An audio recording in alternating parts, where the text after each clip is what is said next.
Good. Thank you, Sarah. For the benefit of the recording, I'm just going to talk about the etymology of the word vada. Identical in Sanskrit and Pali, meaning words or speech.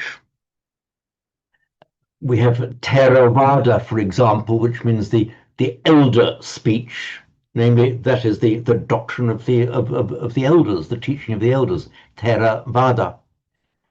Now, as to whether it's etymologically connected with our English word, the answer is no. However, I did actually turn up something quite entertaining, which is relevant to the Pali as well as to Sanskrit. I'm just going to share screen, share. Okay. Is the screen shared now? Okay, jolly good.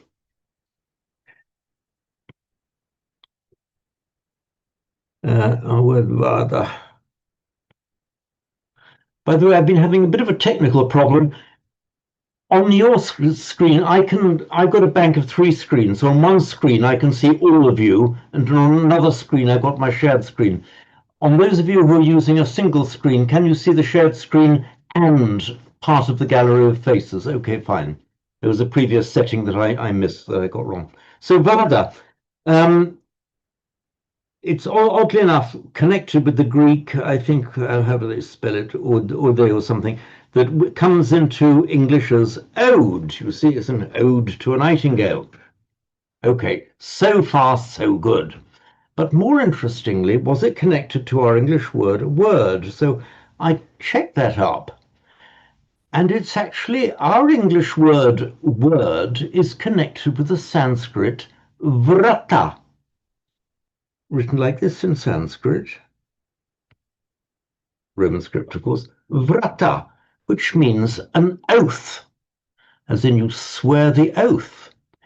We have it in Pali. So in Sanskrit, oops, pen's gone from, oh, come on, pen. Sorry. What's gone wrong?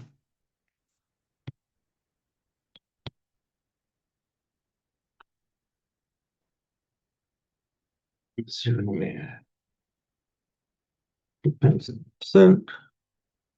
Okay.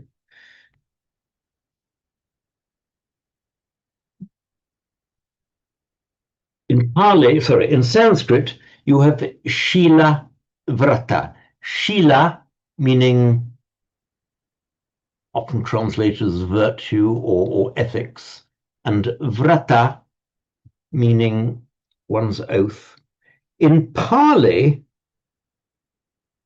this comes out as Silabata, and one of the where does it appear? Somebody please know. In some of the chants we do, it's the adherence or reliance on sila bata, which is often translated as something like, rites and rituals, doctrines and rituals, that kind of thing. So the reliance on sila bata. So shila vrata, sila bata in Pali, and this vrata, which becomes bata in Pali, is directly cognate with our English word, as in your word of honor. I give you my word. So there we are. I hadn't spotted it before. In Sanskrit, you gave somebody your vrata. In English, you give somebody word, vrata word. So not too much of a change over the millennia there.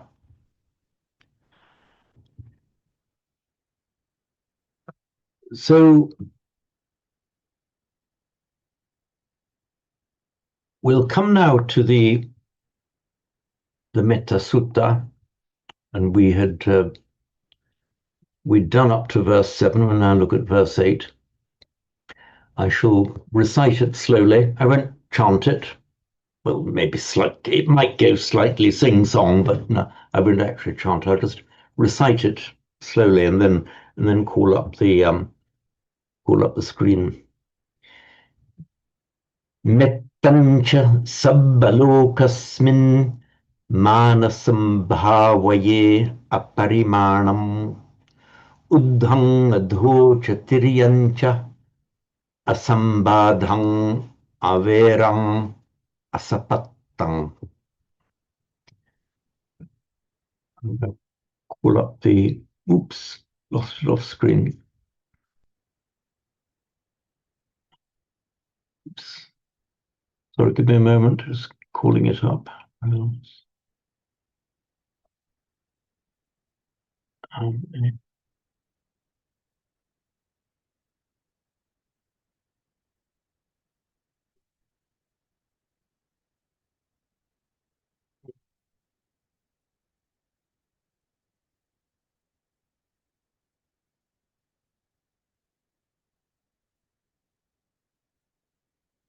We're nearly there, nearly there.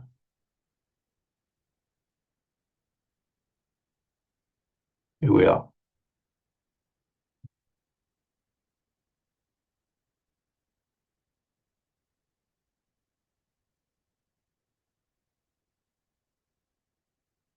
Here we are. Mettancha sabbalokasmin manasam bhavaye aparimanam uddham adhocha tiriyancha asambadham averang sapattam.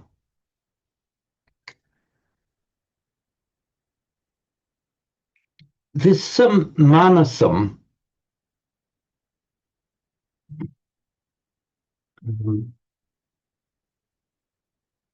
the metta here is, we know metta, but metta as an adjective, metta can be both a noun and an adjective. When it is a noun, it's a feminine noun ending in a long a and declines as such. And as usual, where we have a feminine noun ending in a long a, but is used as an adjective, then it's just treated like any other adjective with the masculine singular in or, feminine singular in a, neuter singular in Here, metta appears to be used as an adjective. I say appears to, I mean, I'm pretty strongly of the view that it is an adjective here. It's an adjective qualifying manasam,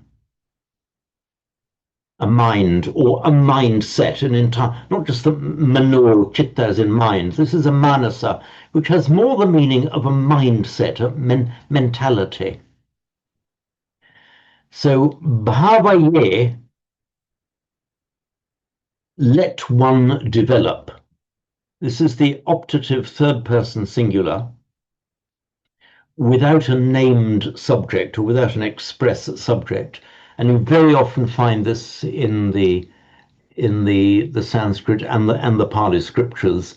It's just used as a general injunction or advice to all persons. Let one develop, or one should develop. So, bhavaye, one should cultivate or develop mettan manasang, a metta full mind, a mentality full of metta. So put it in an English order, bhavaye mettan manasam. Sabbalokasmin. Loka, meaning world. We have the Devalokas, the Manusalokas. Loka is, the original meaning was everything that can be seen, what can be seen. And the word loka, we have in English, it turns up as our verb to look. It's ultimately the same word. What can be seen, like the visible universe.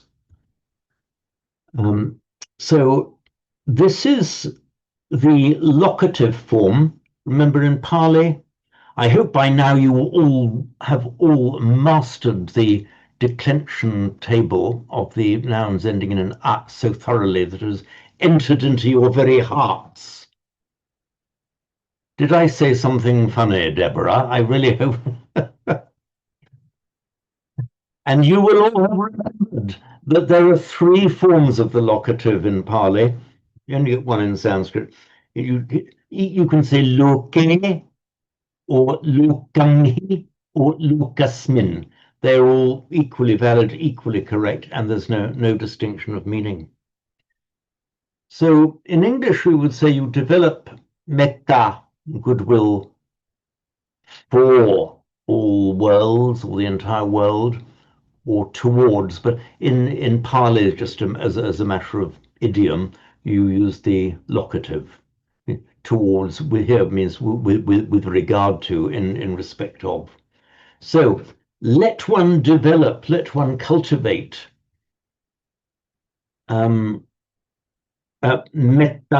manasam, a metaful mentality, a whole attitude of metta, sabbalokasmin, towards the entire world, aparimanam. And I think we may have had aparimanam before. It's from our root ma, meaning to measure. Parima, to measure around. A parimana is a measuring around. It's directly cognate with our English word via the Greek perimeter, perimana, perimeter, and around measuring is literally what perimeter means, the same as what parimana means. So it means the boundaries. So if this metta is aparimana, there is no, it is unperimetered. In other words, it's boundless. There is no boundary to it. Nobody, no creature is excluded from it. I mean, I interpret the meaning here to be that, you get people you like, and then there's a boundary and people you don't like on the other side. I hope I'm not alone in finding that I occasionally suffer from that attitude towards the world. But here you develop the aparimana, you dissolve that boundary between those towards whom you feel metta and those that you don't. Notice that this sabba lokasmin, it's a compound. So as usual, sabba, let me enlarge this a bit. There we are.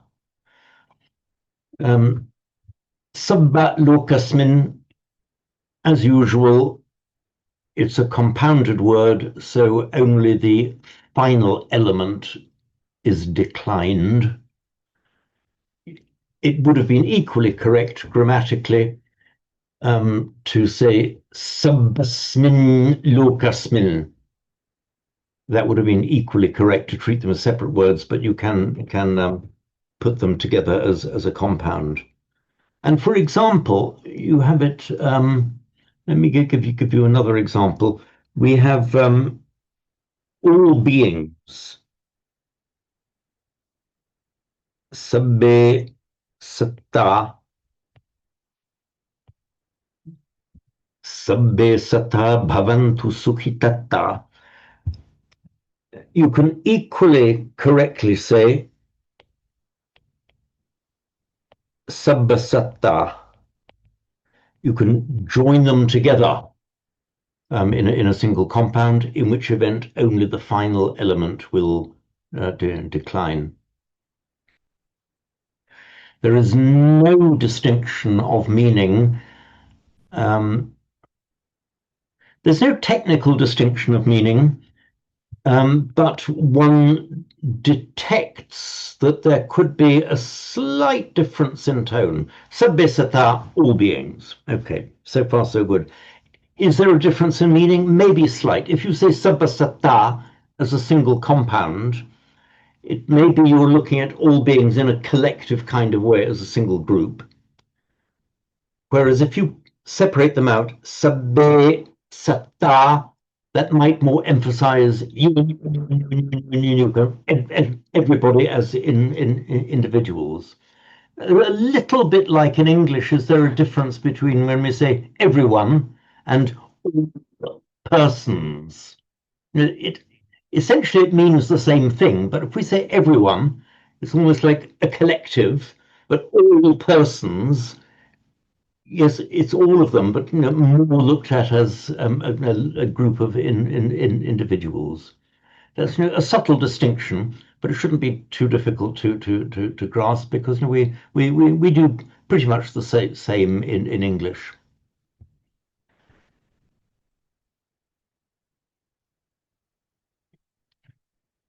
So let one develop a metanmanasam, a metaful mentality, mindset, attitude, sabbalokasmin, towards the entire world. Aparimanam. Aparimanam, by the way, is also an adjective, unpermitted, boundless, qualifying mettan. So the mettam, is qualified by two adjectives. Sorry. Manasam is the object of the verb. Manasam bhavaye, let one cultivate the manasa. And there are two adjectives qualifying manasa. The first is mettam and the other is aparimanam. Udhancha tiriyancha, udham adhocha tiriyancha, asambadham averang asapattam. Udha means above, adho means below, and tiriyan means across. We often have this, in various chants and meditations and practices, and the metta practice. The above, below, and across means everyone on the same level, meaning everyone on the surface of the earth. This word abha, by the way, it doesn't look like it, but you occasionally find that the in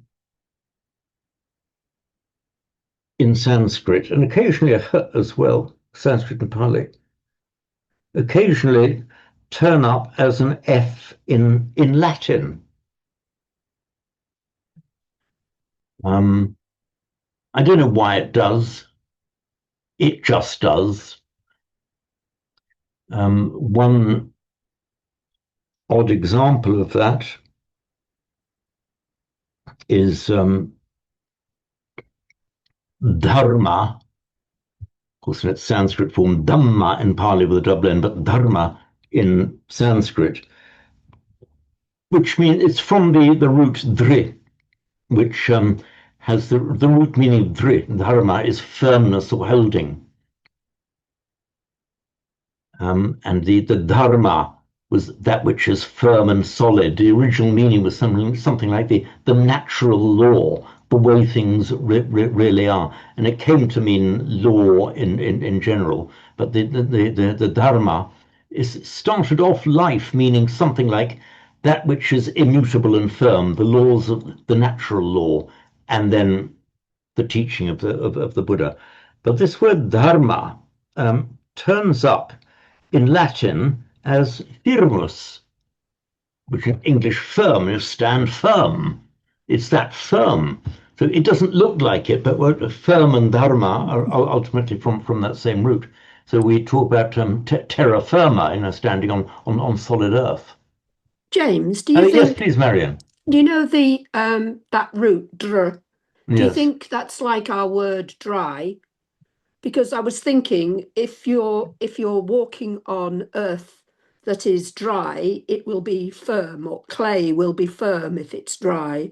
And I was just wondering whether dr was dry. I'm going to check that out, Marian. It could be. I hope the answer is yes. It would be very good if it were. And you said something, I missed it slightly, but you said something about the law.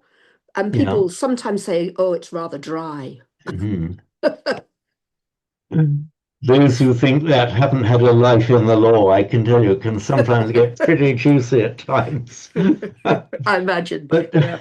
But yes, seriously, I will check that out, Mariam. Let me just make a note.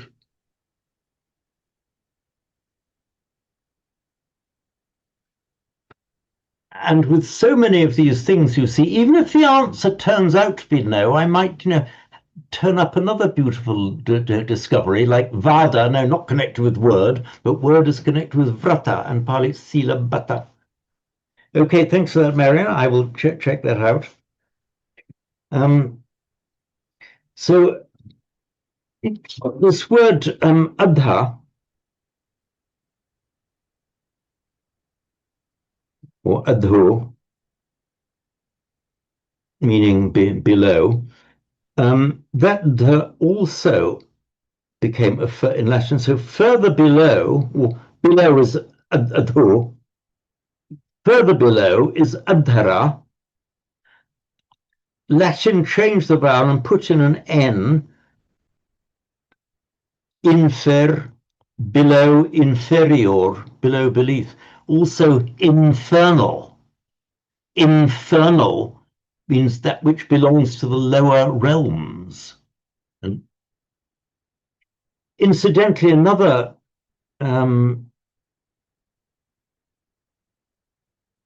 you all know the word, the root han, hata, to strike or to kill.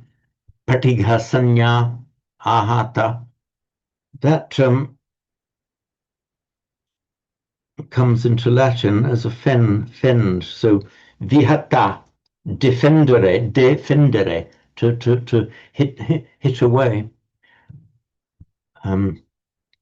There's aghata, which has the sense of hostility towards someone, is offend. Ahata becomes offend in Latin, striking against. So moving back to where we were, udham adho tiriyancha. Tiriyan, meaning across, and it turns up in Latin as transit, transfer, just meaning across. It's that same root. The actual root of that is oops, sorry, I'm writing on the iPad.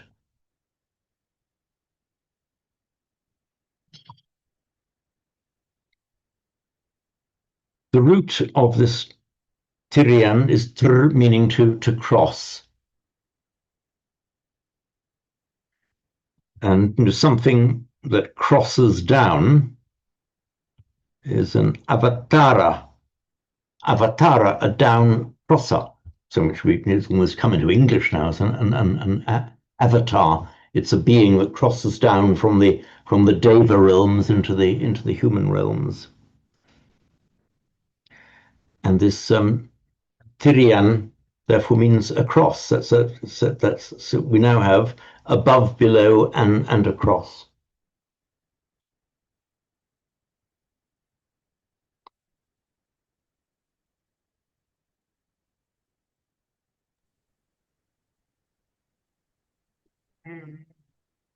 Asambadhang, averang, asapattang. The root bad and the variant form of the root band, sambadham, without obstruction or unconfined.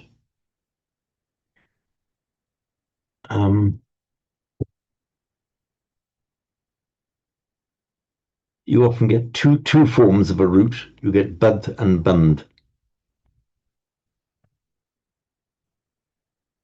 And the band form of it turns up in English with essentially no difference of meaning as our verb to bind. It is the same word. So the sambadha, the binding in, is what this means here. It means it's repressed or constricted, constrained, trapped, tied in. That's the meaning of the sambadham here. And this, of course, is asambadham, without obstruction, unconfined. Averam.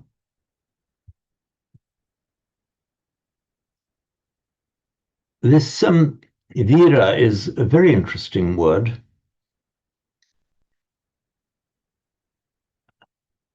In its most ancient form, Where in Proto-Indo-European, it just means a man. Um, Query whether specifically man as opposed to woman or man in as a human being. I tend to think that it had more the sense of the full of the developed human being with full human qualities, including heroism and steadfastness. Simon. Just two questions about that. The first one is if it's weir or veer, which is a man, is that the same as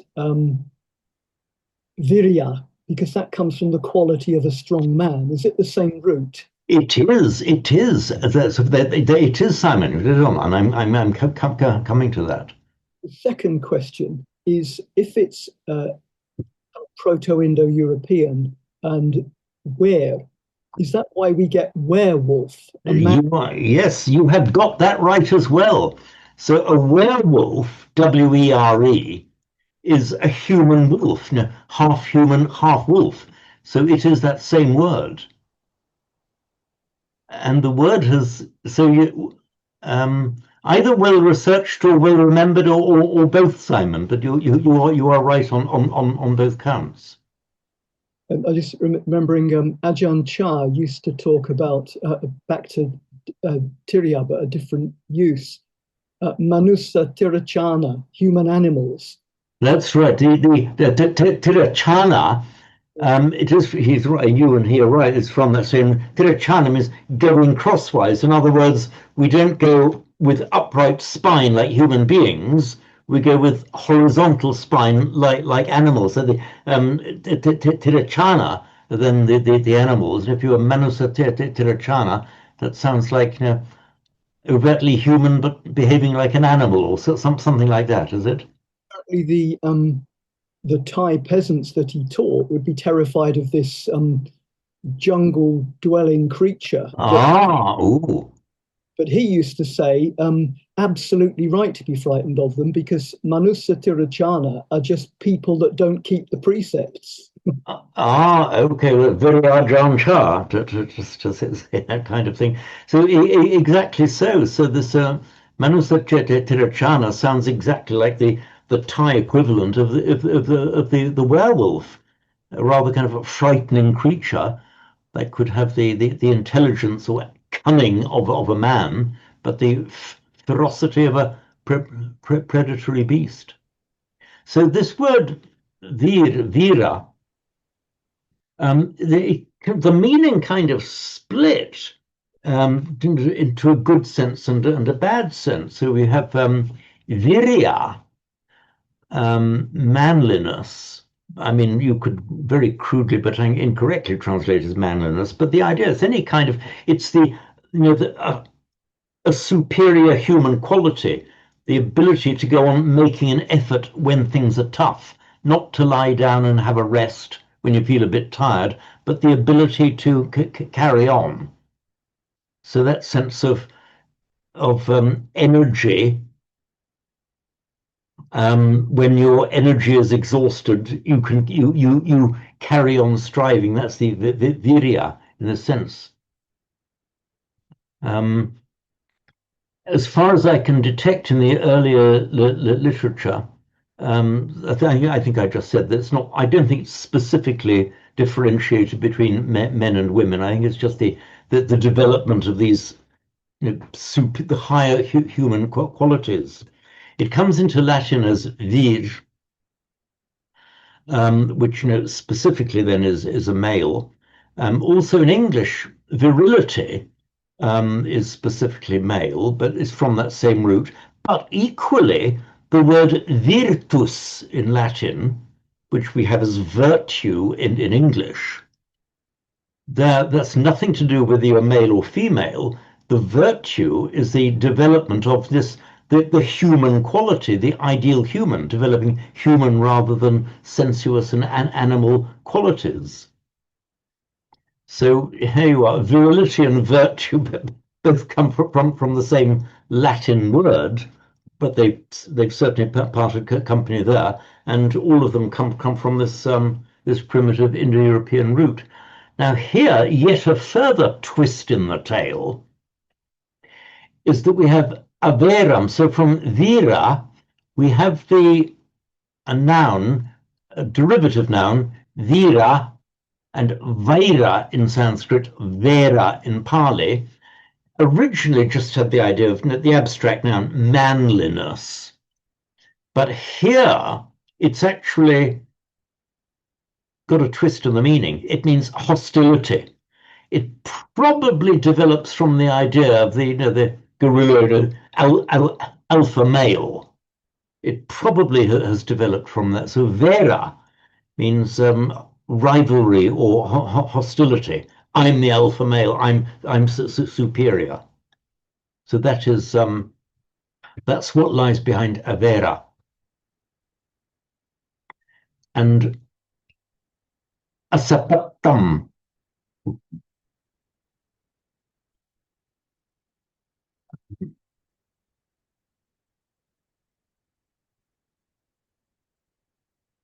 We have the word pati, meaning a lord, protector. It has the idea both of authority and control and protection as well. It's from a very primitive root, meaning to not only to be in charge of, but more fundamentally to protect, this ba root. And from that ultimate root, we get words like pater in Latin, meaning father, come into English with just a change from a p to the f. And pitta, of course, in Sanskrit and Pali, ultimately means the protector. And the pati often then came to mean husband, on the grounds that the husband was meant to be in charge. Ho ho ho. But it has its feminine form, ni. So it's almost as if the Indians were. This is in Sanskrit and Pali. This is saying, okay, the husband is a pati, but the wife is the grammatically feminine form of pati, which is patni, patni. So it means like a co-ruler, a co-guardian, co-protector. And it then came to mean the sapatna. It then came to have the idea of rivalry, because going back to the time where in certain cultures and societies, a man might have more than one wife. The co-wives were the sapatnis, the co-sapatni, sa meaning with, or in fact, sa and Latin co are etymologically the same. And for some reason, I cannot imagine why, but there were several wives of one husband. The idea was that there might be rivalry between them. Can't imagine why, can't imagine it ever really happened. But anyway, that was the idea. So if you are a sapattam, means you are without rivalry. And that's what it means here. So so all of these are adjectives, again qualifying manasam. So your mind must be full of metta, unpermitted, unobstructed, without rivalry, or without hostility, averam, and asapattam, without rivalry. But I think I've done notes on all of these things. There is also, incidentally, a note in the explanatory glossary about vera and avera as well. Just hadn't got into this text yet.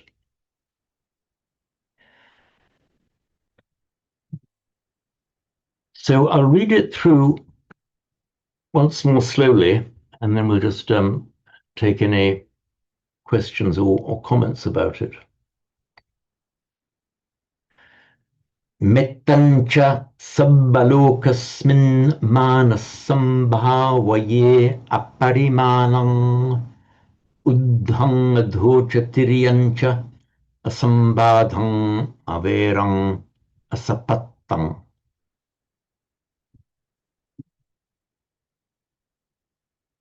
So we can have a couple of recitations of it, but before we do that, please offer any comments or queries.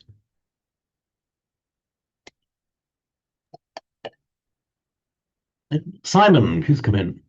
With the adho, there's another word for below, which is hetta, as in hettima, the lowest or the first. Is that the same word, a different variation of the same word, or is that a completely different root? The hetta. For instead of adho. So presumably I suspect it's different, but let me just check that immediately. I suspect it's a different root. That's the HE subdotted T doubled HA. That one, yeah. Because you can have hettima for the lowest. That's right. Or I think it can also mean first, coming in order.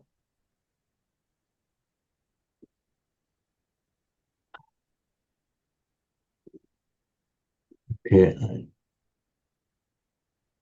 I will.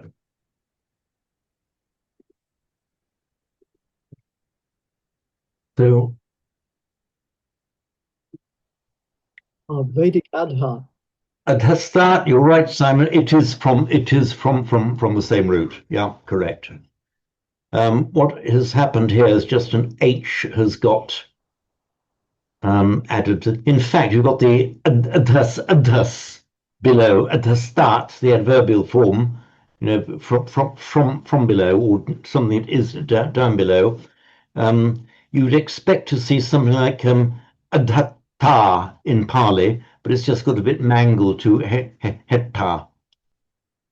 Oh, it doesn't say it's from, it says compare it. It's likely that it seems to be the same word, it's just got a little bit mangled between the original Vedic and the way we have it in Pali. The other thing I was trying to think where else you get the word where. And of course, there's were-gild, isn't there? If in Saxon times you killed somebody, you paid their relatives off. Oh, like, yes. The vergild, the man gold, the man money, what you pay for the killing of a human being. You're right. That is right. It hasn't come up anywhere else, has it, that I can think of? Where for person, for man. Maybe white. WIGHT. That's right. The white, the old word for man. Let me check. I'll see if I can find any actually something anyone who feels inclined can do. Whether we have any survivals of where in the meaning of man in English, but werewolf and as you were saying, vergelt or vergelt, the only ones I can think of.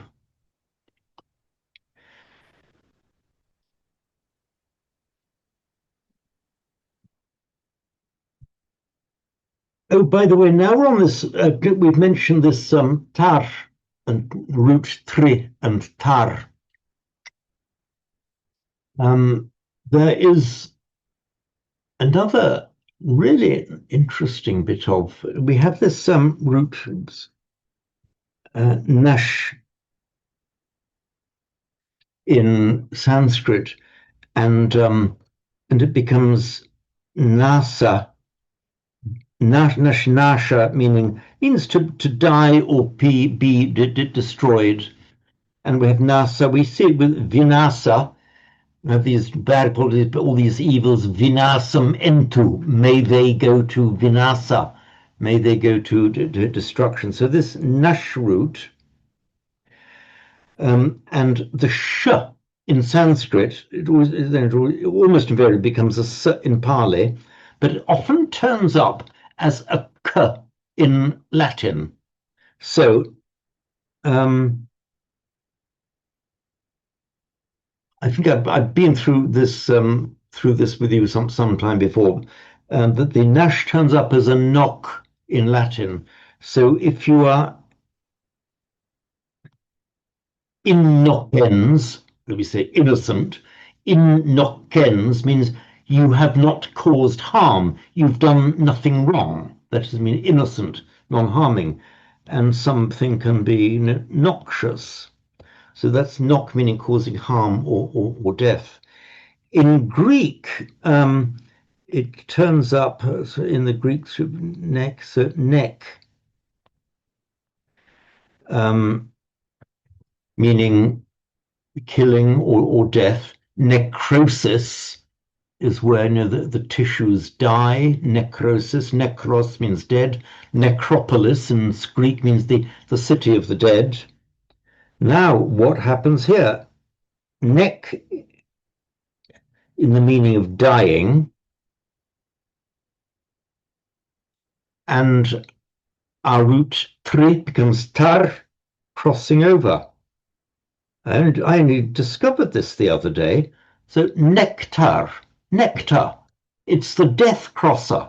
It's that, like the ambrosia, that takes you beyond death. The nectar. Both of these are very common roots that we're seeing the entire time in Pali, the nas and the tri and tara.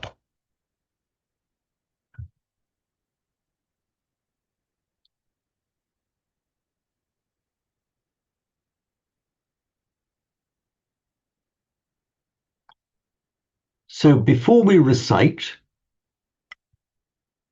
any more questions or comments?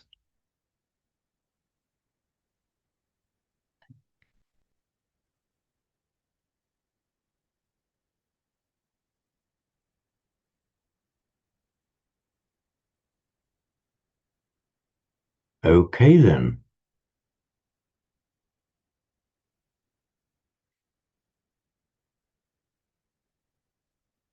What I'm going to do, and I'm going to start off just with one of you, which will do just a broken down word by word one. And the one that I choose is the one who last week got the prize as the most improved student, and that is Qian Hui. Yes, Qian Hui. Now, I know that you have been making a great and successful effort. So repeat after me then. Just we'll do it word by word. Just say metancha. Metancha. Excellent. Sabbalokasmin. Sabbalokasmin. Yes. Now you see, in Chinese you don't do a double B, but you got that perfect. Sabbalokasmin. You got that dead right. Yes. Manasam. Manasam. Bhavaye. Bhavaye. Yeah. Now, last week you were saying something like Bhavaye, but now you've improved already. Bhavaye. Bhavaye. Bhavaye. I'm really pleased with this progress. Aparimanam. Aparimanam. Right. Now, it's difficult to hear because when the way the sound comes over Zoom, I can't quite tell whether you're saying it a n or a n, and it may be difficult for you to hear a parimaranam or n, a parimaranam. Aparimanam. Yeah, I think that was right. By the way, if you cannot in pronunciation distinguish between a n and a n, don't worry too much. because even modern Hindi speakers will lose the distinction there. The Thais do not make that distinction. They make it in writing, by the way. You know, when they're writing Pali, because using the Thai script, they do make the distinction between the dental n and the retroflex n, but they can't reproduce it in their own speech. It doesn't exist in the phonetics of Thai. And the same actually for the Sri Lankans. In writing, they use different letters. So it's I'm just being a little bit fussy when I try to distinguish between n. But at the time of the Buddha, it was definitely distinguished. There were two distinct sounds. And incidentally, although the n, the distinction has rather been lost in modern India and also in modern Thailand and Sri Lanka, the distinction between the and da, that's the ones we write to say as ordinary T and D, da, and the ones with a dot under, da. The distinction is very much observed, right up to modern times. In as far as I'm aware, all of the languages of India, certainly in the languages of northern India, Hindi, Gujarati, and so on. So then say Uddham. Back to you, Chinapui. Uddham. Uttam. Right. So here we've got a double D, but it's also aspirated. Uddham. Uddham. Uttam. Okay. You pronounce that better than most Thais. Almost like an Indian, but certainly a bit better than most Thais. Adhocha. Adocha. Tiriyancha. Tiriyancha. Asambadhang. Asambatan. Averang. Avelam. Asapatang. Asapatang. Gee, that was so good. Now recite the whole verse, Jianhui. Metancha. Sapa Lukasma. Manasam. Bhavaya. Aprimanam. Uttam. Adocha. Tiriyancha. Asambatam. Avramam. Aspatam. Asapatang. Asapatam. That's coming. That is really that. I'm really pleased at your progress, Jianhui. That's brilliant. Just remember, bhavaye. Say bhavaye. Bhavaye. Bhavaye. It's not so much an it's more of an bhavaye. Bhavaye. That's a lot closer. Yeah. Bhavaye. Yeah. Okay. Excellent. Thank you, Chinhui. Thank you. You can now sit back, relax, and watch the others. Okay, Keith, can we have a recitation from you, please? Metancha sabbalokasmin manasang bhavaye aparimanang utang atocha tiriyancha asambadang averam asapatang. Okay, very good. Thank you, Keith. I think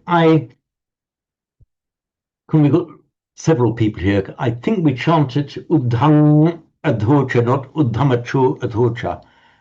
Marion, you've done this a million times. This is Udhang Adhocha.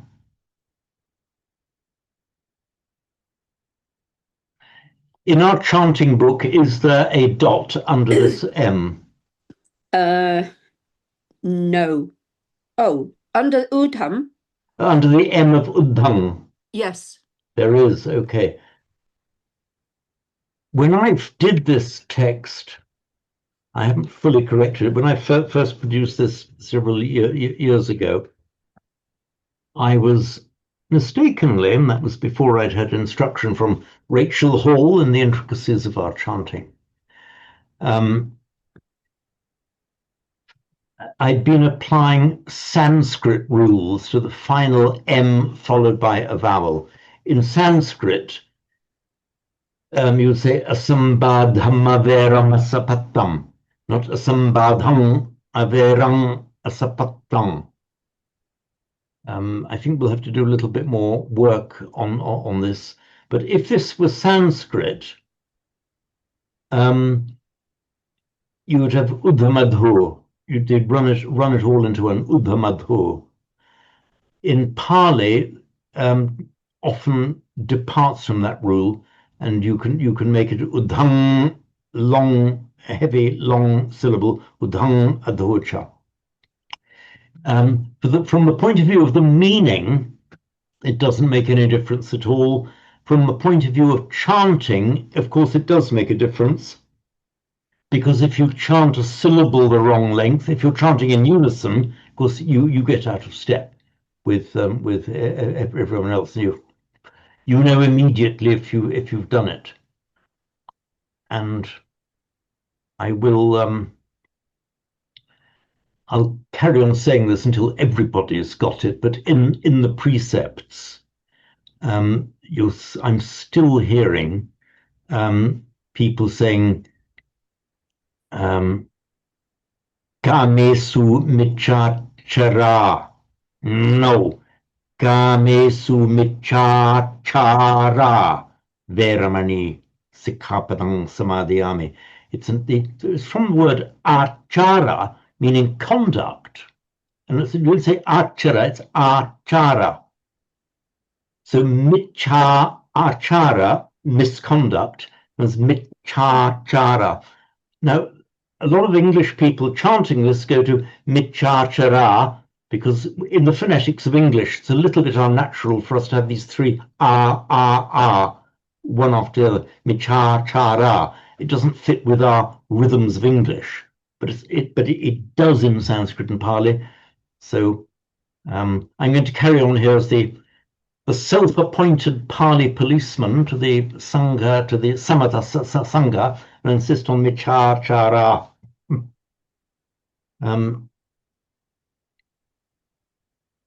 And it's funny that some people haven't got it yet, because whenever somebody chants michachara, if we're chanting it in unison, they should see immediately that they're out of step by one beat. There is a distinct measurable length. They're exactly 1 to 2. A light syllable is a single, and a double syllable takes exactly twice that long. Anyone who's ever seen our esteemed Rachel Hall teaching chanting, she actually clapped, boom, boom, boom, and a long syllable is a double clap, and a short syllable is a single clap, and it does exactly work. I'm sure there are several people. Who here has had chanting instruction from Rachel Hall? Okay, jolly good, Sarah. Did she do the clapping bit with you as well?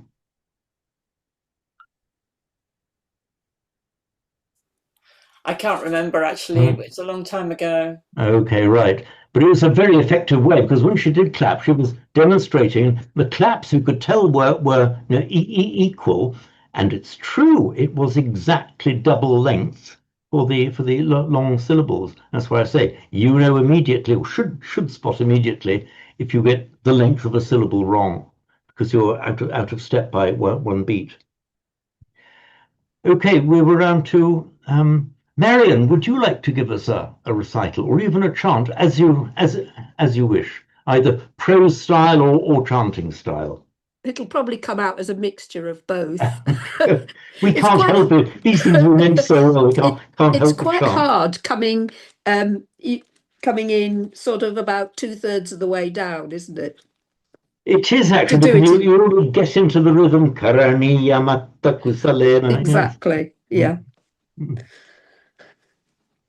Metancha sabalokasmin manasam bhawaye aparimanam uttam madocha tiriyancha asam badam awaram asapatang. Okay, remember asambadhang. Asampatang. Okay. Good.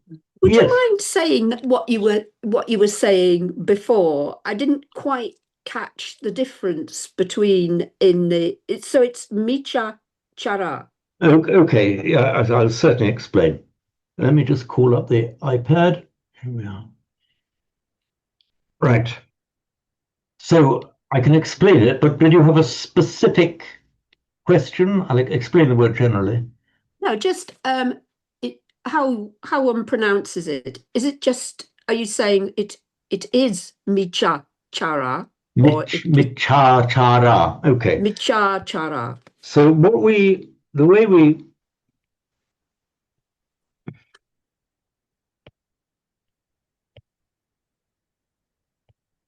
Michachara Veramani Sikkhapadam Samadhiyami. Micha,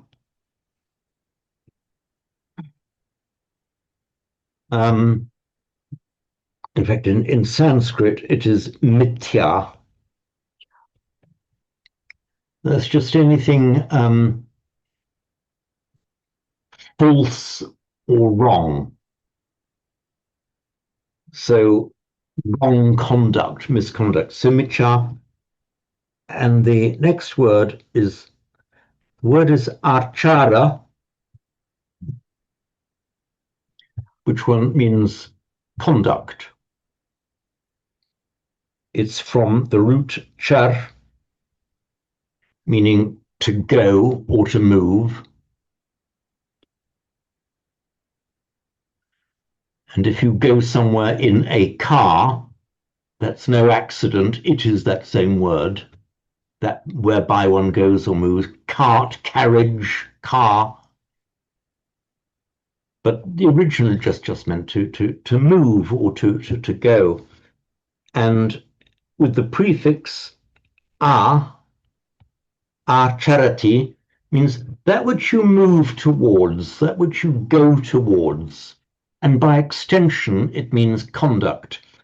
Like many roots that have a short a followed by a single consonant is here, char, it makes a verbal noun chara. Chara. And so with the prefix, so chara on its own just means motion, going. I don't think is it used as a word on its own? Anyway, I can't remember offhand. But achara means that which you go towards, and therefore your conduct, your mode of behavior. Put these words together, and by sandhi, by the junction of the vowels, micha achara becomes michachara. Achara also means something like practice, the way you do, the way of going about something. So, for example, we have the yogachara, the yoga achara, practice of yoga. In this verse, michachara veramani sikkhapadam samadhiyami, the final a lengthens to an a. Now, if I ask you why it does that, I'm sure all of your hands will go up simultaneously. Which, in the singular, which case is that where you lengthen a final short? Okay, Simon, we all know you know, Simon. Okay, Simon, who else will tell us? Okay, Simon. It's the ablative because it's from that which you do not do. Exactly, yes, it's the ablative from that conduct. So veramani is abstaining. So you abstain from that, so it becomes the ablative form. So, for example, musawada is misspeaking, literally lying or false speech. So, ablative musawada veramani, michacha kamesu michachara veramani. And what would it be then in Sanskrit, Simon? I don't do Sanskrit. Ah, okay. You did with me some while ago, didn't you? If I remember rightly, did you not? Oh, okay. Anyway, it's the ending art. It's an art ending in Sanskrit with a T, but in Pali words aren't allowed to end in a T, so just drop the T. Michachara. It's the ablative form, abstaining or desisting from. So that explains the michachara. Incidentally, the achara, meaning conduct, you can make an agent now, or a personal noun out of it, which is changed to so acharya. So an acharya would mean the conduct person, the person who teaches conduct, how you should behave, and therefore a teacher generally. So acharya.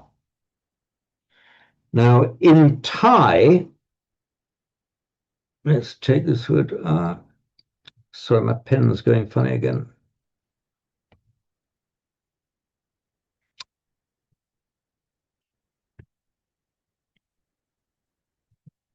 Get my pen going.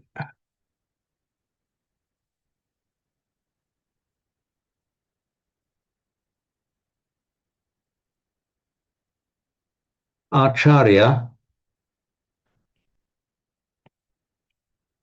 and in Pali,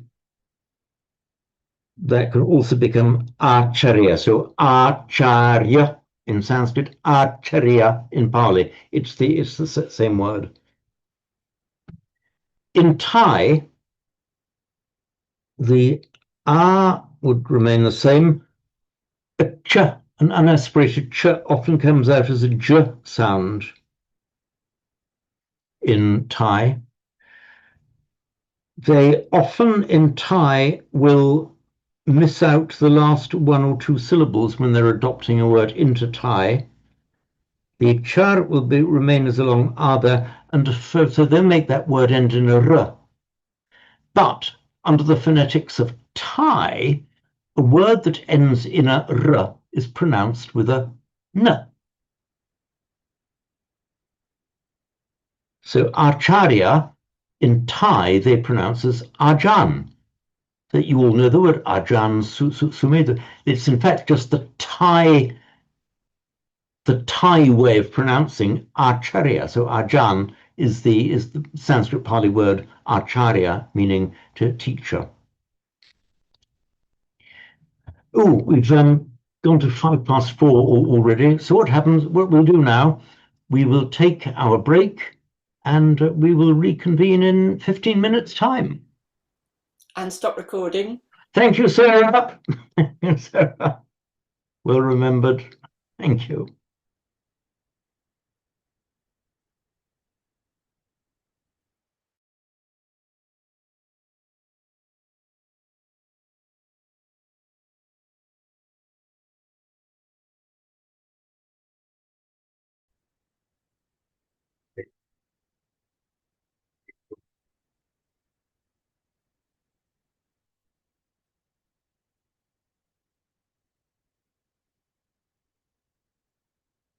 And of course, this Arjan, we often write it like that, but that's just a peculiarity of the way some people spell it in English. It is just the Arjan.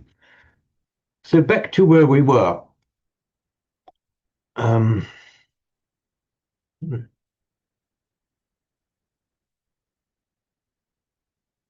We can have another recitation or two before we move on to verse 9.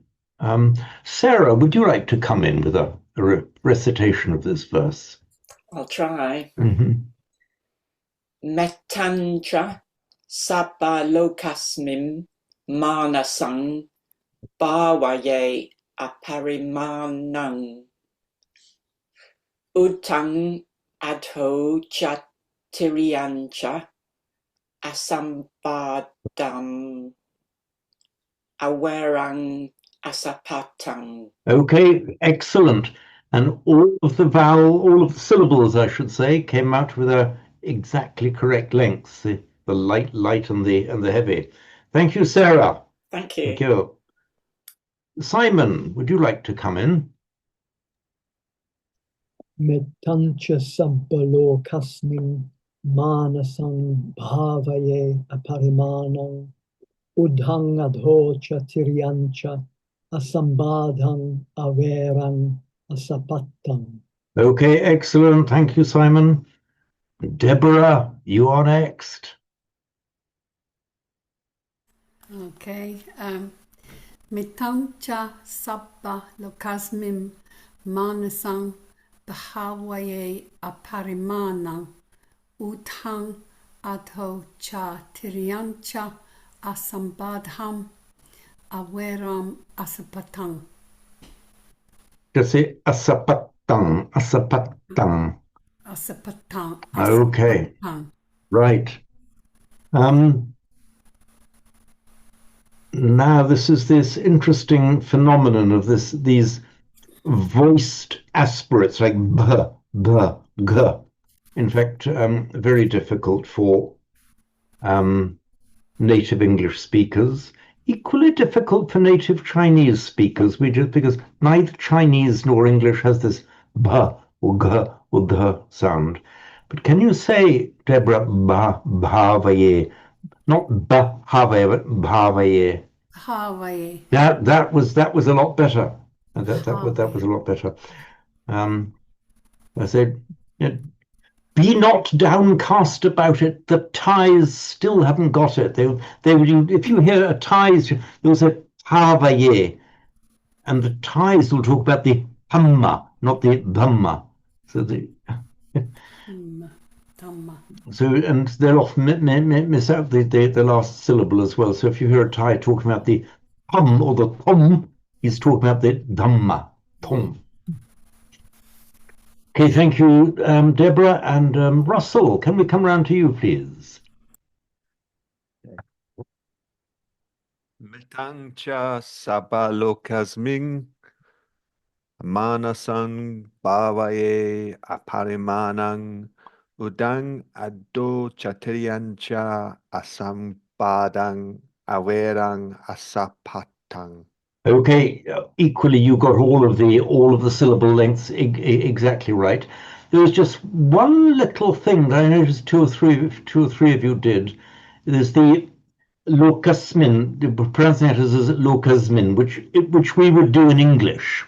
Locasmin we would tend to do in English, but locasmin it has to be discerned as a s, not as a locasmin. Locasmin.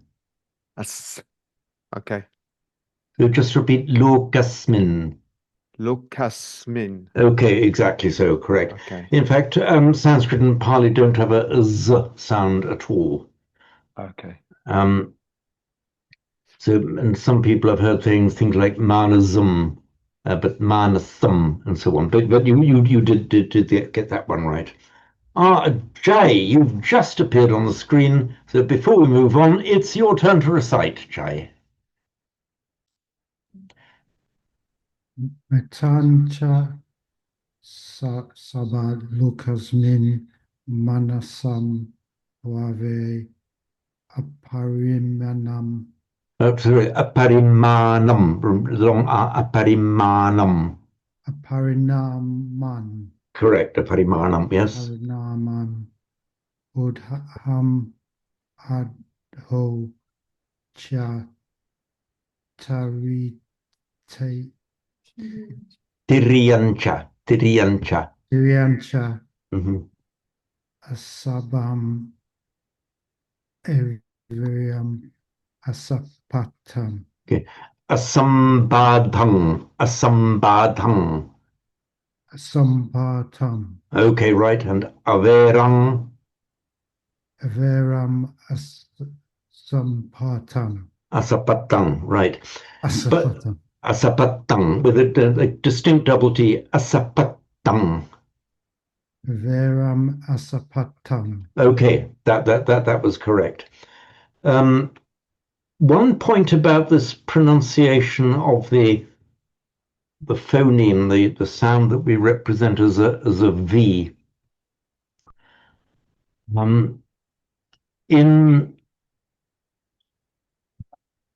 In the modern speech of the Ganges Valley, which is probably likely to be fairly close to what the speech of the Buddha, it's more of so I'm getting an echo.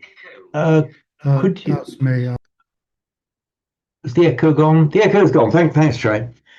It's not a full v sound as in English, and it's not a w sound like the English w. It's somewhere in between. When we pronounce in English v, we have the lower lip against the upper teeth. V, v, v. In the Ganges Valley, it's pronounced with the lips slightly together. Not so together makes a f. It's a v, v, v. It's almost a w, but the lips are slightly closer together. So it's between a w and a v. A verang. The Thais always pronounce it with a straight w. And you will hear within our tradition, which was we were strongly influenced by the Nai Boonman line of the Thai way of chanting. You will hear people pronouncing it with a straight awerang, awerang. But it's probably it was probably pronounced something like averang, not a full v, but averang. By contrast, where you have this sound, the same sound, also written with a V, but immediately following a consonant like swa or dwara, then it comes out like the English were, dwara, meaning, for example, a door. But even in modern Hindi as well, the name of the town Gurdwar is a dwa, and the swa meaning self, swatantra, for example, means independent in Sanskrit and modern Hindi, swatantra. So I'm mentioning this for what it's worth. It's not terribly important, and you're going to get legitimate varieties of pronunciation around the Theravada world. You'll get the in Sri Lanka, it's more of a v sound. Tamil speakers will say it with more of a v sound like the English v. The Hindi speakers more of a v, the sound I was describing to you, the lips a bit together. And the Burmese and the Thais will do it very much like the English w. So you will hear v, v, v. But it doesn't actually matter. Just treat these as, as variations. But for those of you who want to pronounce it as close as possible to what the Buddha pronounced it, was probably a v sound.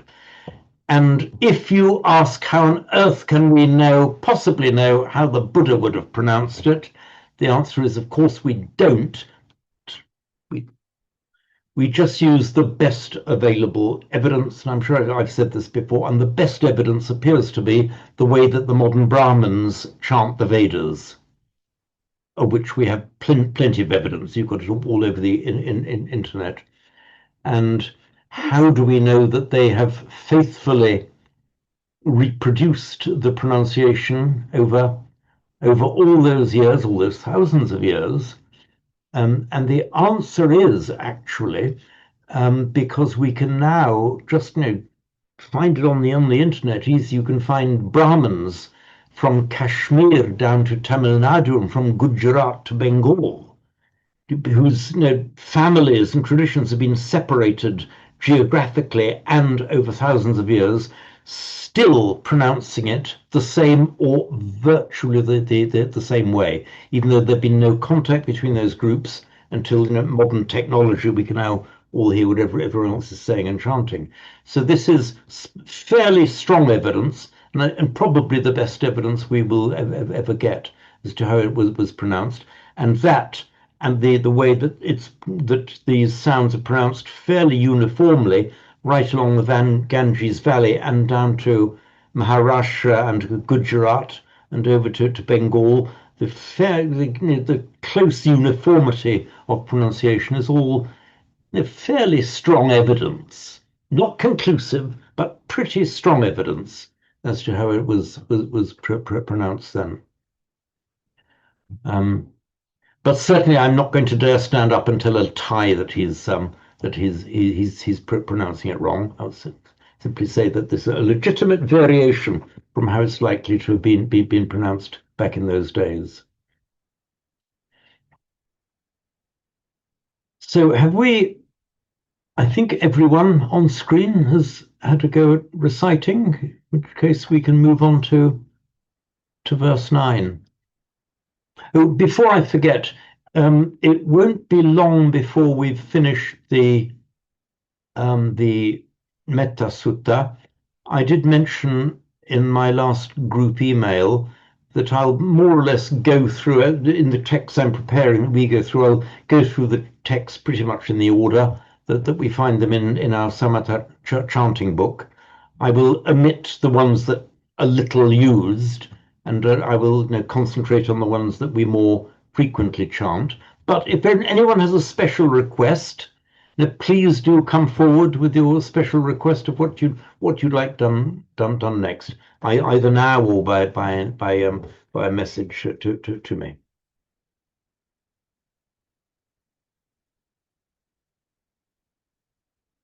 Right.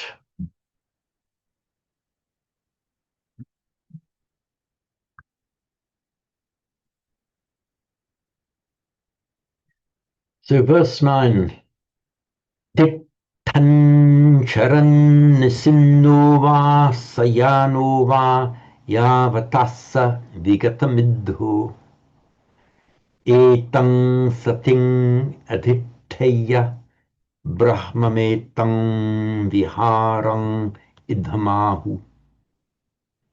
Once more. Tittang charan nisinno va sayano va yavatassa vigatamidhu etang sating adhiteya brahmametang viharang idhamahu.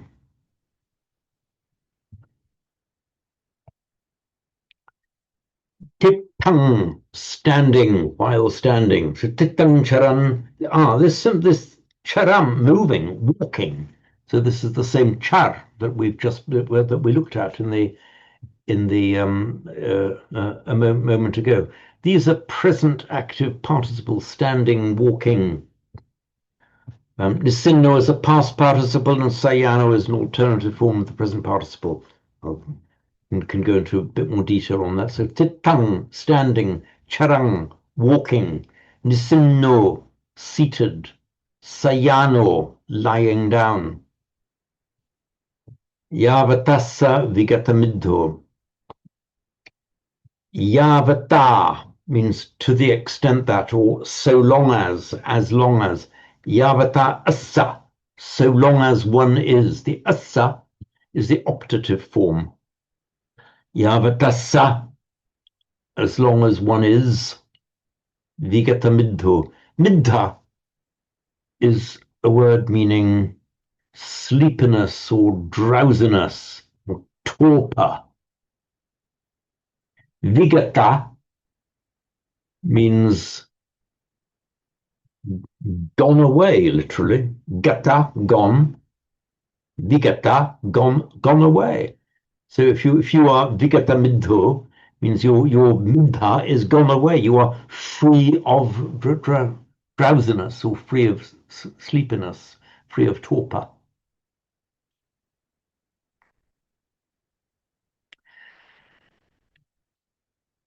Tiktan, let me just get iPad up again. Tiktan. Okay, now let's go charan first. Charan. Root char, to go. Third person singular. Sorry. Third singular, charati. Sorry, my pen's gone funny again.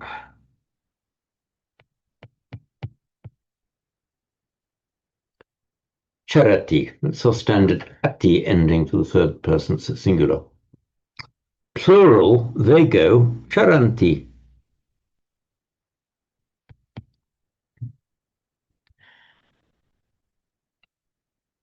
And if you want to get the present participle, just take that charanti, drop off the T, and you get charan. And in its nominative singular form, masculine nominative singular, in Pali would be some revisions charan with the dot under the M. In Sanskrit as charan. Treat those as effectively as variants of the same phenomenon. So charan just means walking while walking. Titan, this one, is it's a slightly irregular verb. It's from our root sta, meaning to stand.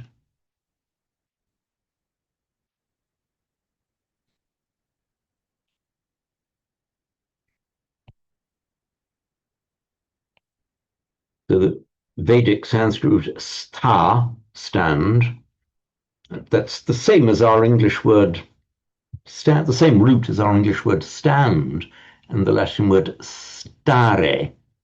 It's the same root from which we get station, stable, and words, a lot of words that have a sta in it, from either from Latin or up the Germanic line, come from that primitive root sta, to stand. It is slightly irregular in that in Sanskrit it partial reduplication of the first syllable.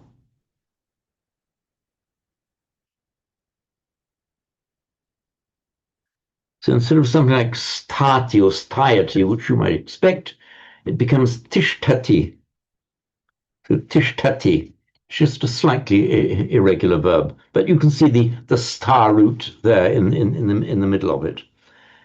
And it's from the Sanskrit tishtati that we get, by regular phonetic mutation, tishtati in Pali.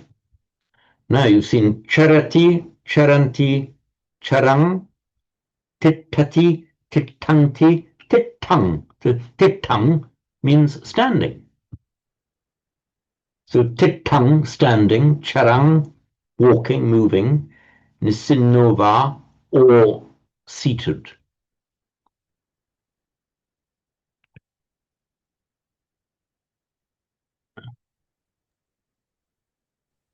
James? Simon, please.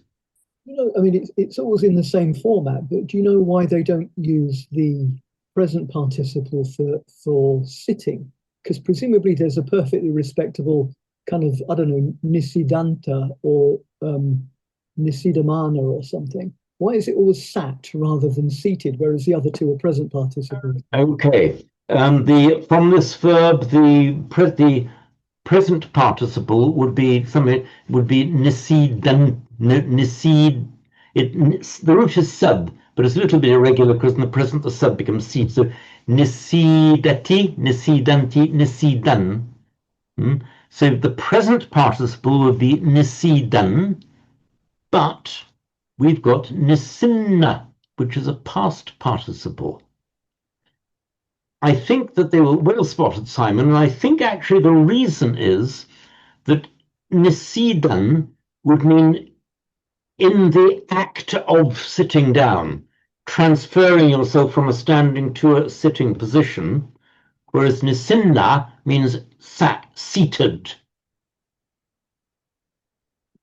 Does that make sense? One is the act of sitting down, and the nisinna is the condition of being sat down. It does, yeah. I mean, moving about, aren't they? I mean, standing, walking. Although, why wouldn't you say stood?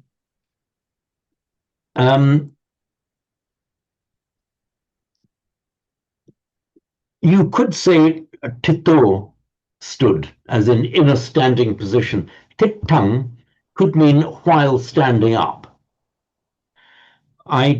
Because of how this verse is constructed, it's all the different positions that you're in, rather than the acts that charan is an act, of course. I tend to think that it is here. It has the meaning of while stood, or in a standing position. But you're right. It could mean while, in the act of changing from a lying or a sitting to a standing position.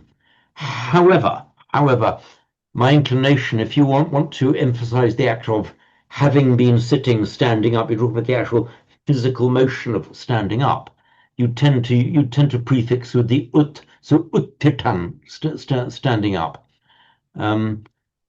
Again, I don't think the distinction is absolute. I mean, if you just look at English, in some forms of English, more colloquial forms, you say, I was sat there. I mean, in standard English, we tend to, I was sitting there, but there are varieties of English where it say, I was sat there. And speakers of that variety of English might actually distinguish, I was sitting in the act of sitting down, I was already sat down.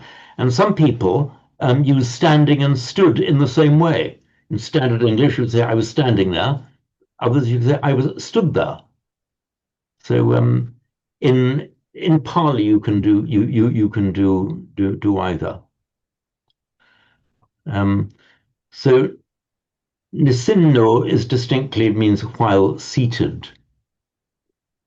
Sayano, again, it's the same. It could mean while in the act of lying down, but I interpret it to mean in the position of lying down.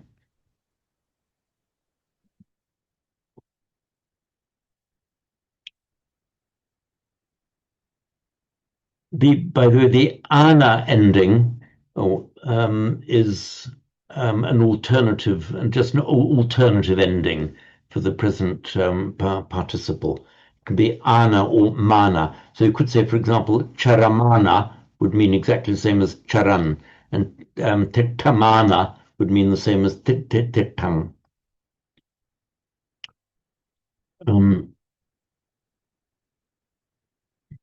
Yeah, come to think of it, Simon, if I had seen Pitto, Charan, Pitto with a single tip, by the way, it would almost have struck me as more normal now that you've mentioned it.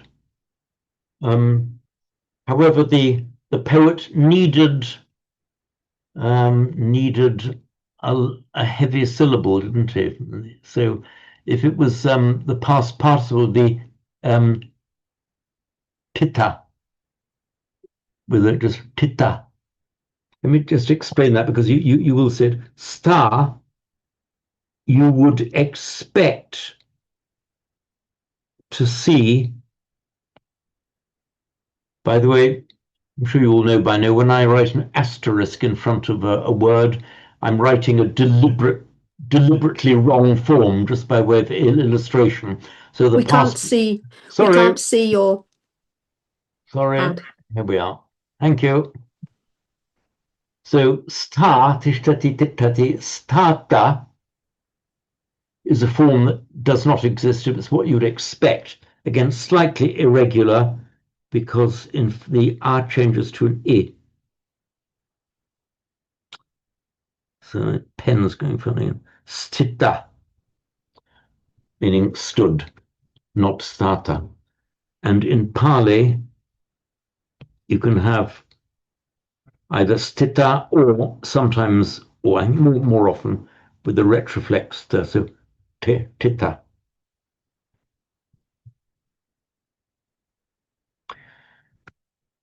So if that form had been there instead of titang, it would have been almost more normal. We've got to allow these people a bit of latitude. They're writing in verse. So nisinna, this is from the root, writing again, this is from the root sad,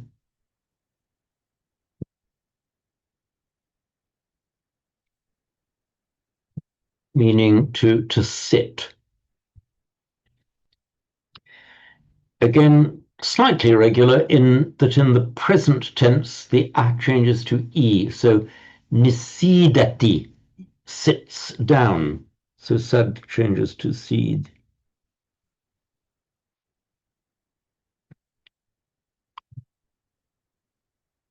In fact, we get these little vowel mutations even in modern English. We have the present tense sit and the past tense sat. The difference is in Sanskrit and Pali, you get the root is sad, but the present is seed. And the ni has the meaning of in or down.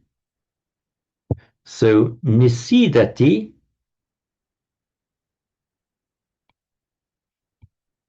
sits down.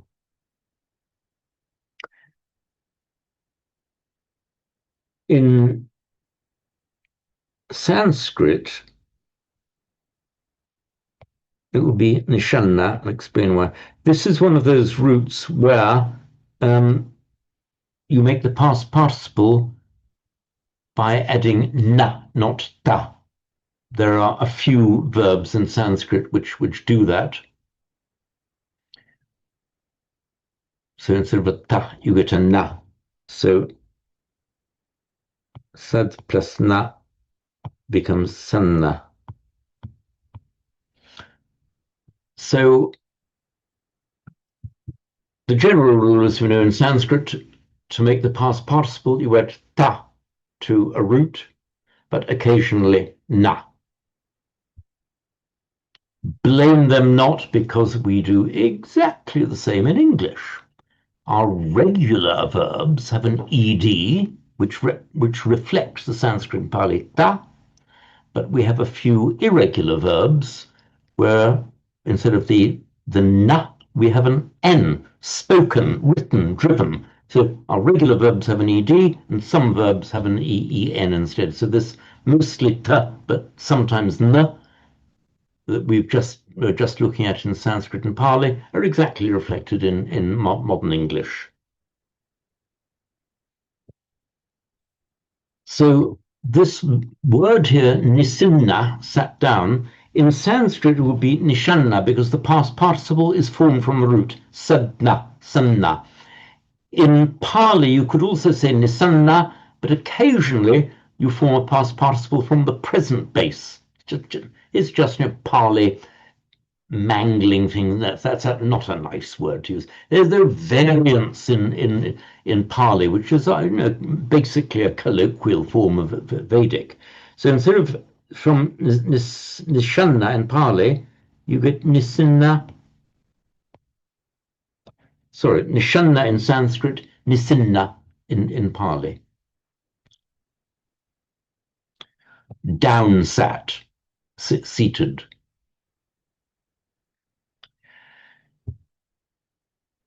Now, sayano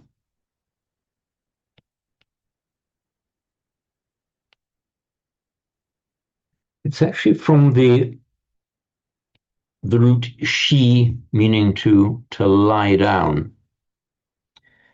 And this is Sanskrit she, sheti, and in Pali makes seti to lie down.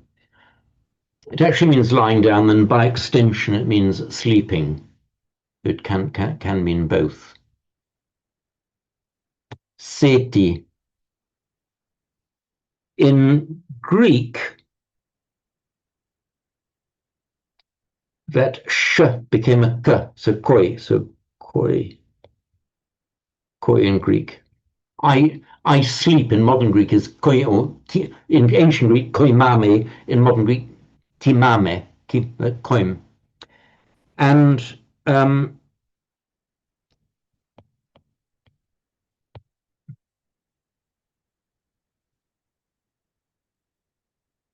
koimeterion in Greek is a place of rest, a place of sleeping. And it's the one that turns up then through Latin into English as cemetery. So literally a place of rest, a place of sleep. That's what it means. So that cemetery that we are now using in modern English is reflected right back to that she, seti root. And sayano is that same she, se, ke, she, meaning sleep or rest.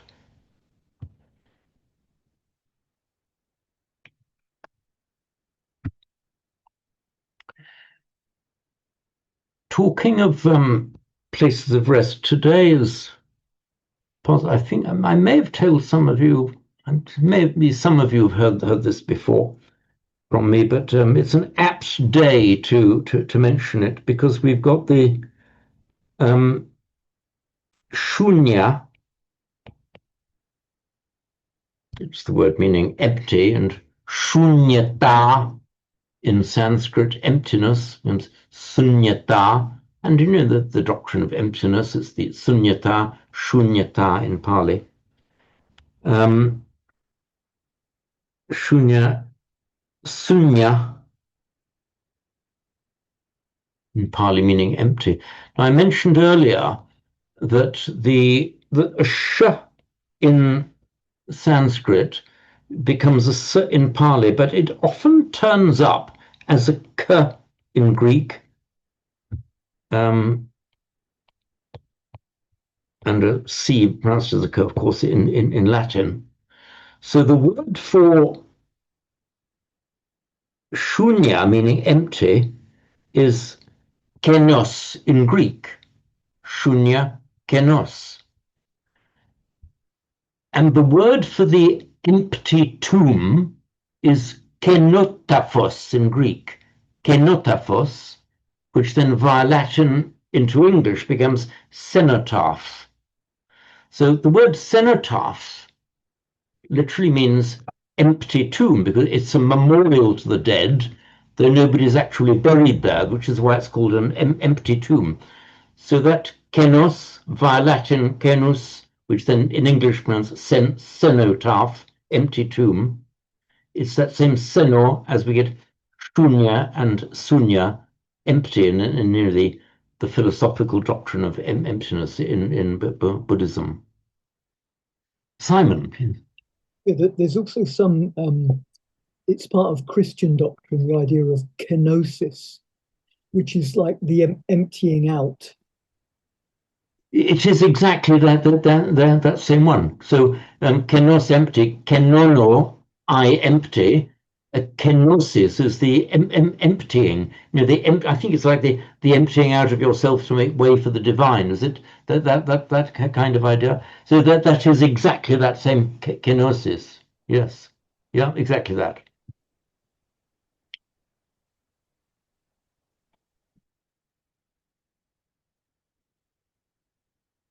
So Tittang Charan Nisinnova Sayanova. These va literally means or.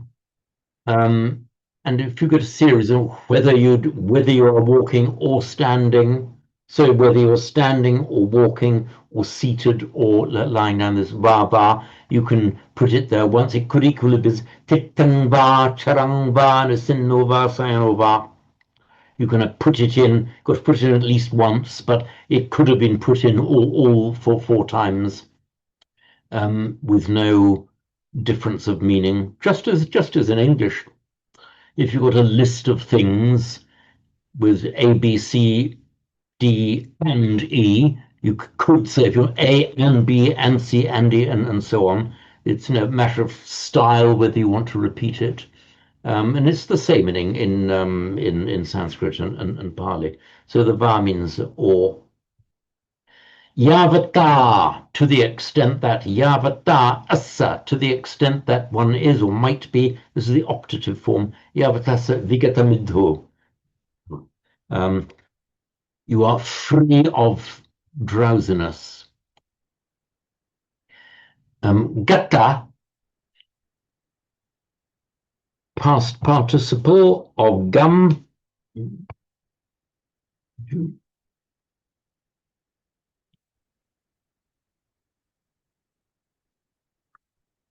Not that, gum, to go. I'm sure you all know this as well, but it's slightly irregular in that in the present tense, the m changes to a double ch. So gam gachati, he, she, it goes. And that's why buddhang saranang, not gamami, but gachami, because it's a slightly irregular verb with the m changes to a ch in the present tense. Simon, please. With the yavatasa, could that be instead of the optative for him, to the extent that for him there is the drowsiness has gone away. Assa, Yeah, but that's of him. okay. Nice try, Simon. I'm going to say no on this occasion. I'm not even going to say it could be. I'm going to say no because vigatamidvo is very distinctly a compound adjective. If it was yavatassa midho vigato, then possibly. But we've got vigatamidho, which in its compound form can only be an adjective, is one whose drowsiness is gone. In other words, one who's free of sleep. It's got to be referring to a person. Grammatically, it has to be referring to a person. And therefore it couldn't be his. It couldn't be his midda is vigata. It's got to be he is vigata because it's an adjective. If the compound were split up, then we could then possibly yes. This is one of the slight problems that you get in Pali rather than Sanskrit, because you get I'm right. This column is Sanskrit. This column is but syat is the optative form. One may be. It's cognate with the the Latin sit and the French soit and the Italian sia, Spanish sea. It's the equivalent of the subjunctive in those languages, the opted syat, and then you get entirely different word in Sanskrit, asya, which is the one we were just thinking of, Simon, of him or for him. You also incidentally get the word ashva, separate word meaning a horse. Now, one of the problems is that syat manages to resolve itself into assa in Pali. Asya also resolves itself into assa in Pali. Ashwa, horse, also resolves itself into assa in Pali. So you've got these three words, assa, which you can only tell by context which one it is. In Sanskrit, no ambiguity.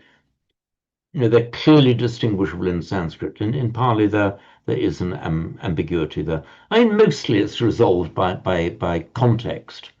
Sometimes it's not. And there can be cases, as Simon has just pointed out, where there could be an ambiguity. Is it assa from Sanskrit, asya, of him, or is it assa Sanskrit syat, might be? I think that the ambiguity is resolved here, Simon, by the grammatical structure of the sentence. But there are bound to be cases where there is a genuine ambiguity about it. Not the case that to the extent that he is a horse. I'm sorry, say again? It's certainly not the case that to the extent that he is a horse. Oh, hang on. Yeah, but that's so long as the horse is. Oh, so long as his horse isn't drowsy. Yeah, I know the Mongols used to sleep on their horses, but they were still okay provided the horse. Yeah, I hadn't thought of that one, Simon. I don't know whether we'll footnote this in future editions of the Karanaya Metta Sutta. It could refer to his horse. If I do dare to footnote it, I shall attribute the idea to you, Simon. Please don't. So vigata. Okay, we're getting back to this. So gum.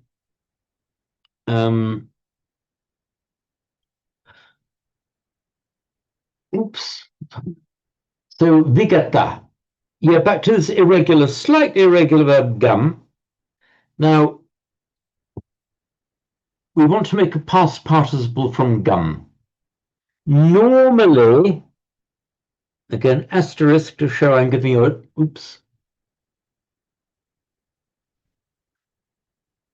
to show I'm giving you a deliberately incorrect form. Normally, we would have expected gum plus ta which would be something like, which would be ganta, again, does not exist. But in fact, what happens at the end drops out. And that's why you get gata. So you might have expected ganta. In fact, we've got gata, meaning gone. And we have tathagata. Tathagato literally thus could be thus come or thus gone, with all the ramifications of meaning that has. The sugato, literally well gone or gone to a good place. Very crudely translated. Now, with the prefix vi, our separative prefix meaning away, vigata, literally gone away. So one whose drowsiness, whose middha is gone away, and that means that he's free of drowsiness.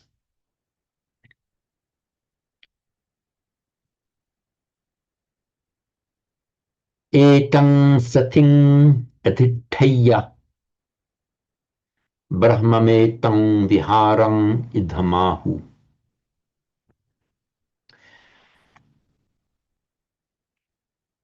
Atithaya, let one establish this mindfulness.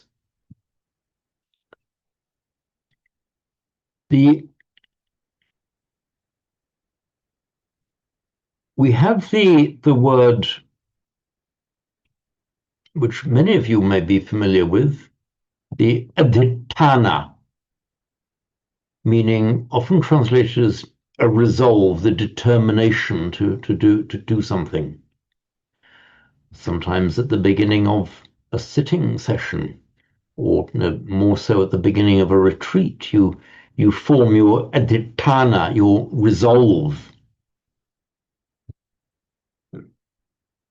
It's the prefix adhi plus, in Sanskrit, sthana,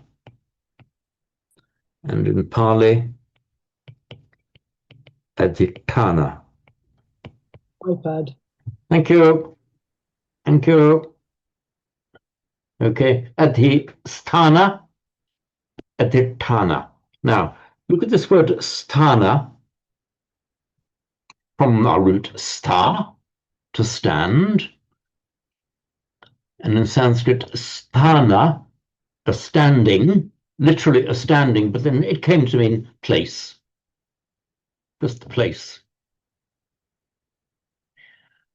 And it is, yes, it is, it's the same stan that you find as part of a country name, Uzbekistan, Turkmenistan, meaning the place of the Uzbeks, the place of the Turkmens, and so on. And it is that same word. And in Pali, it becomes thana by regular phonetic mutation. So adhi, this prefix adhi, meaning towards or to, up to and on. It's standing to, making it your business to do something. The idea of establishing it, putting it firmly in place. So you can do it to a thing, meaning you establish it firmly, or you can do it to yourself, a dithana, meaning you are resolving. That's your duty. That's the line that you are holding. That's the position that you are holding. So you can either establish mindfulness, let him establish mindfulness, sating adhitthaya, or you can have your own adhitthana. Adhitthaya is just the verb, adhitthana is the noun. So etang sating adhitthaya, let one establish, literally stand it up, stand it to.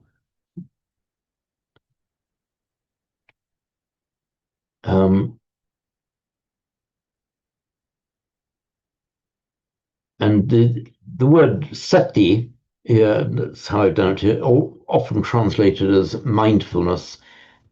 In fact, from It comes from the root smriti, Sanskrit smriti, meaning remembering, literally. So that was the original meaning of the word in Sanskrit and Pali. Smriti in Sanskrit, sati in Pali.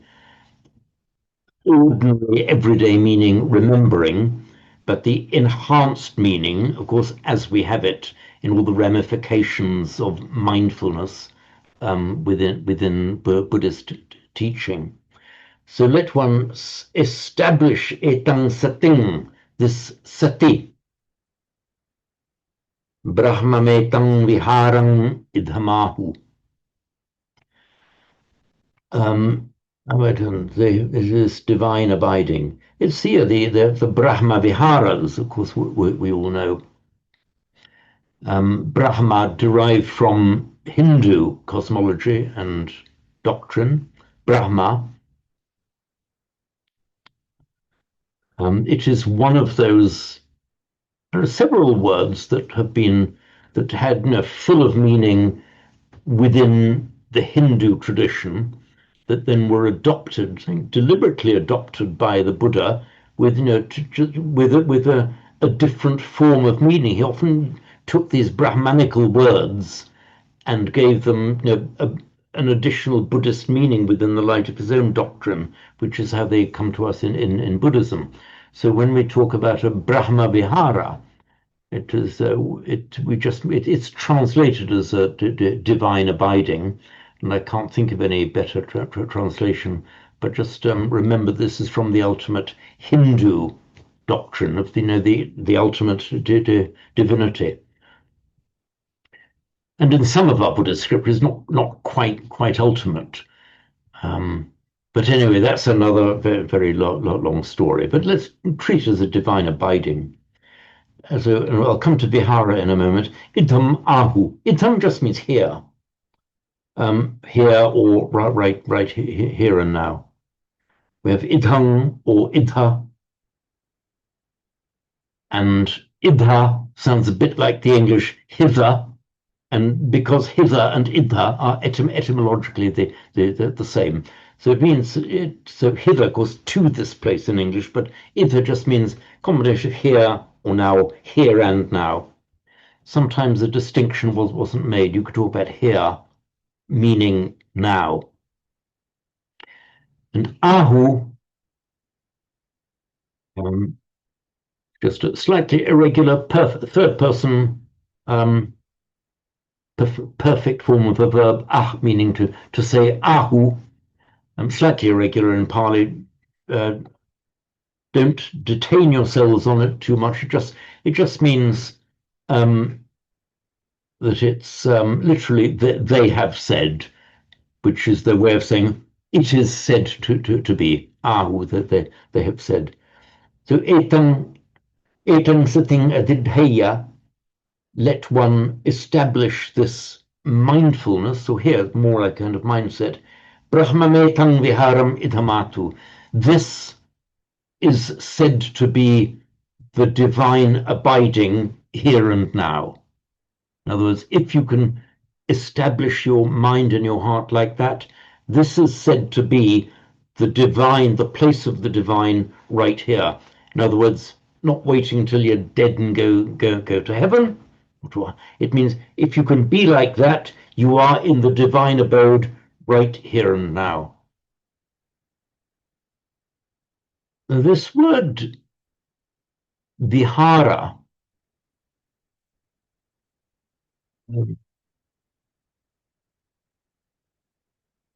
we all know it as meaning essentially, the physical meaning is a monastery, and the word is almost used in English now, the vihara. The modern state of India, Bihar, is called that with the vert to b mutation into modern Hindi, because it was the part of India with a lot of Buddhist monasteries in it. It's called the monastery state.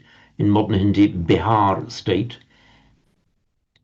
It's the same word. So as a physical structure and place, it means the vihara, the monastery. And as a more abstract noun, it means an abiding, the place where one abides.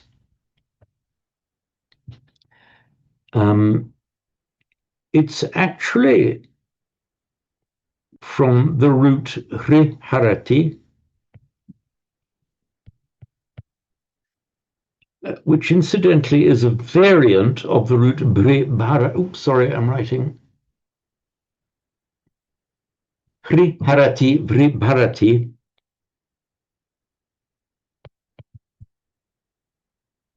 The original form was Bri, and then it, over time, even in Vedic times, it had an alternative form, Hriharati, but the meaning is the same. It means to carry or to take. This Bharati is it came into Latin as ferre, meaning to bear, carry, and into English as the word bear, and as in carry, bear, burden. It's that same Bharati. So Harati, Bharati, the alternative forms of the same word. And it makes the verbal noun hara, originally Bhara. Now, what is vihara? Vi. Just as we have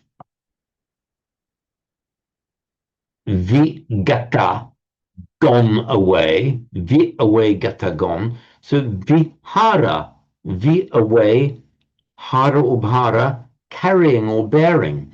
So the vihara, the original meaning of that word is your private space that you carry yourself away from, out of the hustle and bustle of street life, the marketplace, public life. Your vihara is where you bear yourself away. It's your private place. That was the original meaning. So your own private dwelling, your private residence. That was how the vihara was, where the monks would be either out in the world or they would go into their cloister. So it's a bit much the idea of the cloister, which, you know, from the Latin is the idea of being shut away. It's where they carried themselves away to. So that's the original explanation of it, the vihara. Now, Simon, please. Could it also be to do with the V as in apart from? So apart from the carrying away, everything else moves around, but the vihara stays put. So almost like a privative, but using V as apart from that which is carried. That is really ingenious, Simon. That is really ingenious. I would love to be able to say yes now.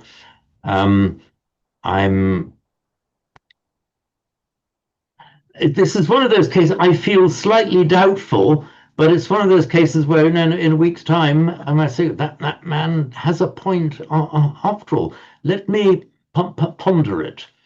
And if we get a chance, remind me about it next week. So that's, yeah. I mean, I tend to think, I think it's just the carrying away, but that apart from it could have an echo there. Let me remind me to come back to you on that one, either when we meet in this forum or earlier, as we will have the chance to do.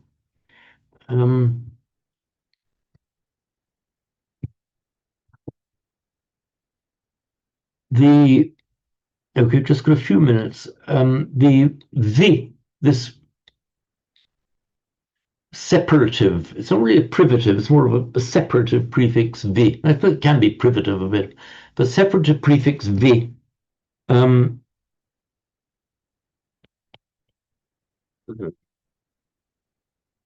In ancient times, it was Dwi.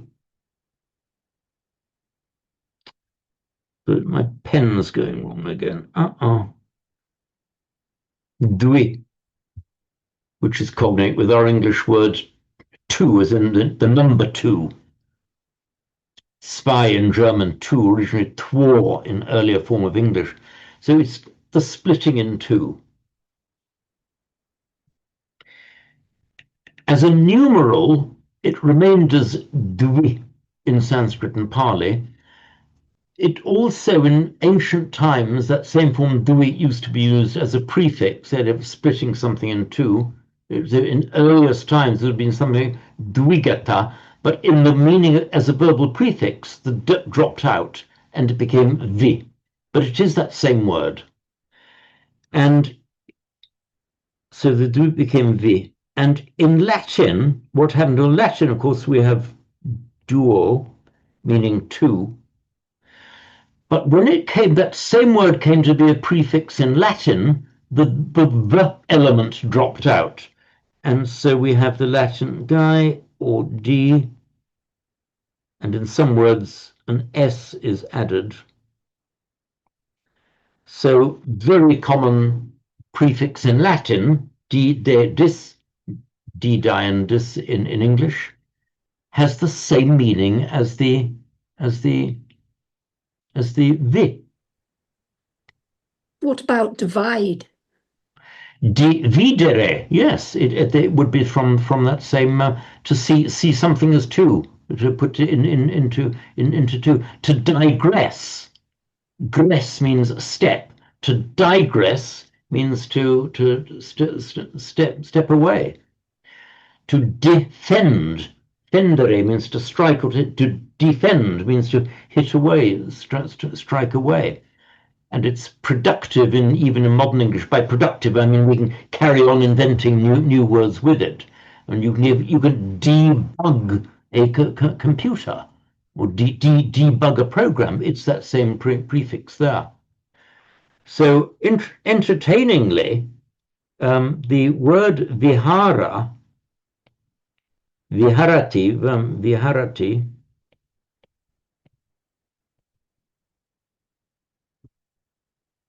the considerably different meaning. It's the same etymologically, the same word that has come into English as defer, viharati, defer. It doesn't look like it on the surface. Trace them back etymologically, and it is the same. To defer, to carry away. You might defer something in a date. If you defer to somebody else, you, as it were, get yourself out of the way. It's ultimately that same word. So you can see how you can trace the meanings back. If you go into soft focus, you can see how those meanings have developed one from the other, until nowadays they appear like totally different things. But go into soft focus, you go back to the idea of taking away, transporting away. So we're round to 5:20 now.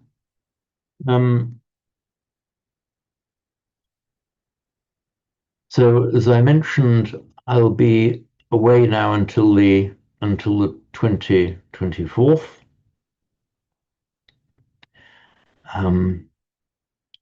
Lying on a deck chair in the sun. No, I won't. I shall be at Green Street, and so will Simon. So thank you all for joining me, and I'll see you again. Was it I even forget when it was now. I know you've got the date somewhere there, haven't you? So it'll be the 25th. Sorry? 25th? Is that when it is? Maybe. Yeah, maybe the 25th. Okay, thanks. Anyway, it's there in the diary. Okay, so thank you all for joining me, and see you again then. Thank you, Jay. Okay, Thank you. thanks to you all. Bye. Thanks to you all. Thanks. Thanks. Bye. Bye. Bye. Okay. Oh, before you go, Judith, did you get a chance to recite?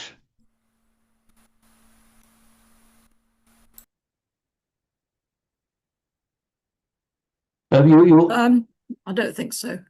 It just dawned on me suddenly, hang on, I don't remember Judith recite. I'll put you on the list as being first to go next time then.